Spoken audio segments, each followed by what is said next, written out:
que la cybersécurité? La cybersécurité, ça reprend l'ensemble des technologies, des processus, mais également les bonnes pratiques que l'on met en place au sein des entreprises ou des collectivités pour protéger ses réseaux, ses serveurs, ses ordinateurs, mais également et principalement ses données.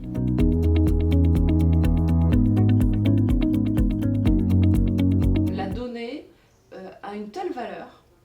Moi je dis, aujourd'hui c'est l'or en barre. On a moins de finances dans les collectivités, oui. Mais ce qui a pris le plus de valeur, c'est la donnée qu'on collecte.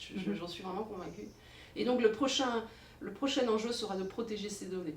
Il faut qu'on soit partie prenante dans le cycle de vie de la donnée, de sa collecte jusqu'à sa suppression, en passant par sa requalification en usage smart, oui. Ou en open data, ou en service que nous on a envie de proposer à nos citoyens. Il faut remettre les collectivités au cœur de la donnée.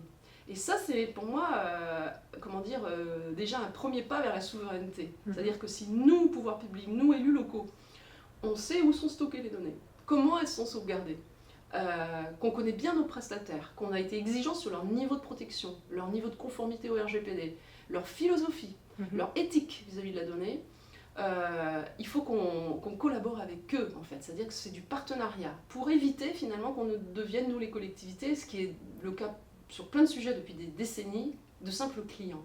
Mais la donnée, moi je trouve que c'est un sujet fantastique. Il y a des risques, mais moi je vois plutôt les opportunités qui vont derrière, vraiment. Les communes n'imaginaient pas être par exemple la cible d'attaques cyber. On a vu depuis 2-3 ans qu'au même titre qu'une PME, une TPE ou une administration publique d'État, on est aussi convoité et on peut être la cible d'une attaque cyber. Ou d'une altération des données, ou de rentrer sur nos systèmes d'information.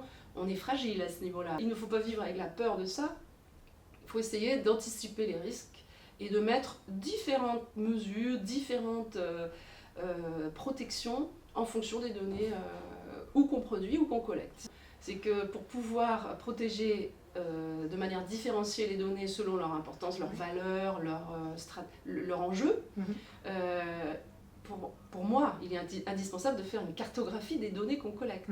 Et c'est vrai que le RGPD a changé la donne, a vraiment changé la donne puisqu'elle contribue à l'acculturation d'une responsabilité qu'on avait déjà, celle de protéger les données de nos citoyens, mais aussi du coup de nous dire que si on ne le fait pas, on risque gros.